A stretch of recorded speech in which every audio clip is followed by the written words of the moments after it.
Okay, so we're diving into Machu Picchu this time.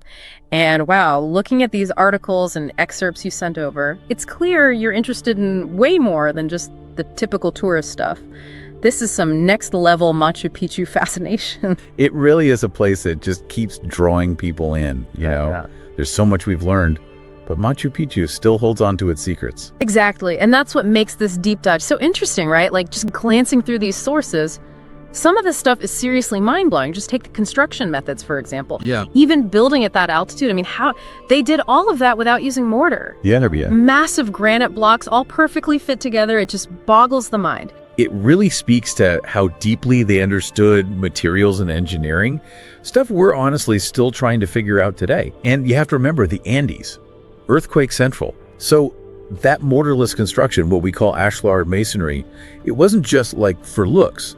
It was a brilliant way to make buildings that could actually withstand all that seismic activity. And speaking of the sources, one of these articles goes deep into the precision of that Inca stonework. Like they're saying you couldn't even slide a credit card between some of these stones. Wow. Makes you wonder, what did they know that we don't? I mean, we still struggle with that kind of stuff today in modern engineering, especially building something that lasts in earthquake zones. Oh, absolutely. And the Inca were doing this centuries ago.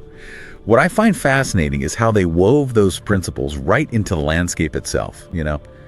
Take those incredible terraces. They're not just for farming. They were designed to work with the mountain to prevent erosion and landslides.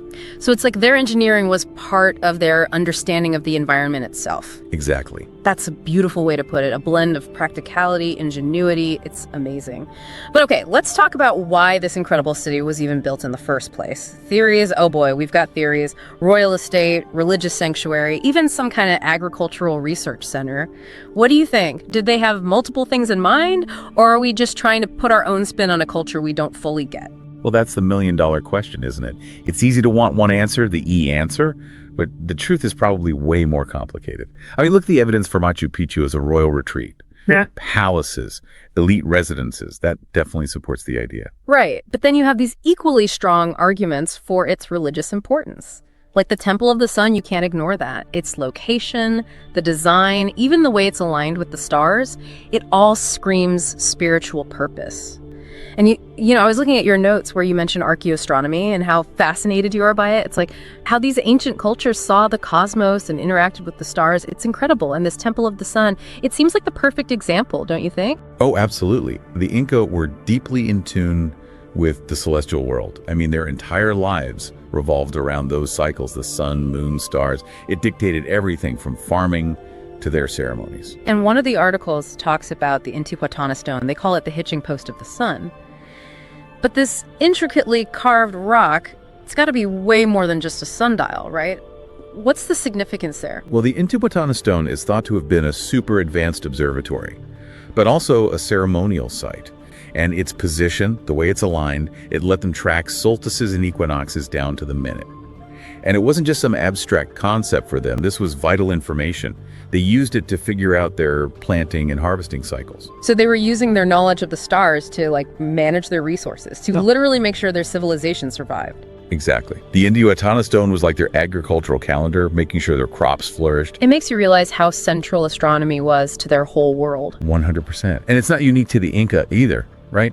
Think about it, this fascination with the cosmos. It pops up again and again in ancient cultures. Stonehenge, the pyramids, it's like this deep human need to understand where we fit in this vast universe, to connect to something bigger than ourselves. So true. Okay, but here's the thing that I can't wrap my head around. They achieved all of this, the architecture, this deep knowledge of astronomy, and then within a century, Machu Picchu is abandoned. What happened?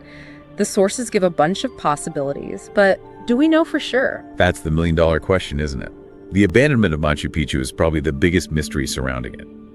And like a lot of historical puzzles, there isn't one easy answer. But the sources you sent, they offer some really interesting possibilities. One theory is, obviously, the Spanish conquest, which, let's face it, devastated the Inca Empire. Yeah, that's got to be a first place you start, right? It's hard to imagine them just walking away from this incredible city without a really good reason. Exactly. Put yourself in their shoes. Foreign invaders show up with crazy, powerful weapons, diseases you've never even heard of. It's chaos. Nobody knows what's going on. I mean, it makes sense that people in Machu Picchu would see the writing on the wall. Better to abandon the city than watch it fall to the enemy. It becomes about survival at that point. But one of the articles brought up something else, something you can't even see. Infectious disease. Yeah, and that's a really important point. It's easy to forget how much disease shaped history.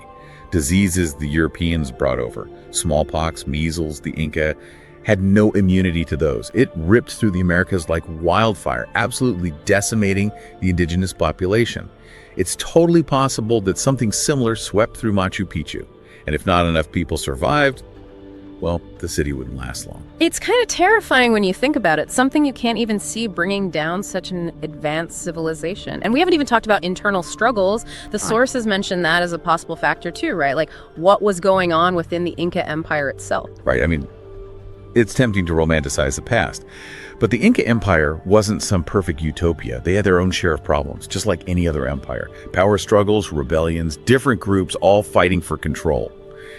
It was just the reality of their society. And that kind of instability, it weakens an empire. Yeah. Makes them vulnerable. And could definitely contribute to a place like Machu Picchu being abandoned. So it's like this puzzle, right? Each piece gives us a clue, but we're still putting it all together. We've got the Spanish conquest, disease, internal conflicts. But then there's something else, something that we often forget about, even today. Climate change. Yeah, it's like we think we're so advanced now, but even a civilization as incredible as the Inca, they were still at the mercy of Mother Nature. So how does climate change play into all of this? The mystery of Machu Picchu being abandoned, I mean. Well, think about the Andes. It's this delicate balance of altitude and rainfall, right? Any change to that, even a little one, could throw everything off. And some of these articles you shared, they suggested exactly that. Like, what if there were these long droughts? Or the weather patterns shifted drastically? That could be devastating for their agriculture. And if you can't feed your people... Machu Picchu wouldn't last long. Exactly. Imagine, year after year, the crops fail, your resources dwindle, and the environment becomes unpredictable. It puts a whole new perspective on things, doesn't it? It's almost like a warning for us today. I mean, we're dealing with climate change now too, right? And speaking of now versus then, those sources you sent, they talk about when Machu Picchu was rediscovered. Early 1900s, Hiram Bingham, coming across those ruins hidden in the clouds. That's the kind of stuff adventure stories are made of. It really captured everyone's imagination, that's for sure. And Bingham's work, even though it had its controversial moments, it put Machu Picchu on the map, archaeologically speaking. But here's the thing. It's been decades, we've studied it, analyzed it, and we're still figuring this place out. And part of that, I imagine, is how to make sure Machu Picchu is still around for future generations to be awestruck by, especially with so many tourists visiting. You mentioned being interested in sustainable conservation. What kind of challenges are we talking about when it comes to protecting a place this old and fragile? It's a tough one, honestly. On the one hand, you've got this amazing piece of history, something everyone should get to experience. But on the other hand, all those people walking around. Not to mention just the elements themselves. It takes a toll. One of the articles talked about limiting how many people visit each day, which makes sense to control the impact, but that's got to be a tough call economically, yeah. Yeah. Tourism is huge there. It is. It's all about finding that balance, right? Making it accessible, but protecting it at the same time. Because at the end of the day, Machu Picchu isn't just a bunch of old buildings. It's this testament to what humans can achieve, this reminder of how powerful civilizations can be, but also how fragile they are. We've covered so much ground in this deep dive. It's incredible. The engineering, the mysteries, the sheer awe of Machu Picchu. It's clear this place, it just stays with you, even after all this time. So as we wrap things up, what would you say is the most important thing for our listeners to take away? That's a good question. I think, for me, what Machu Picchu really teaches us is to never stop asking questions. To stay curious about the world around us, about our place in it.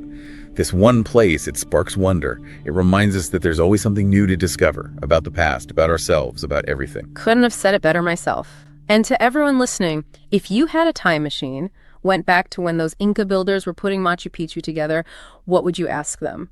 What secrets would you want to uncover? Keep that curiosity alive, keep digging for answers, and let the mysteries of Machu Picchu fuel your own explorations.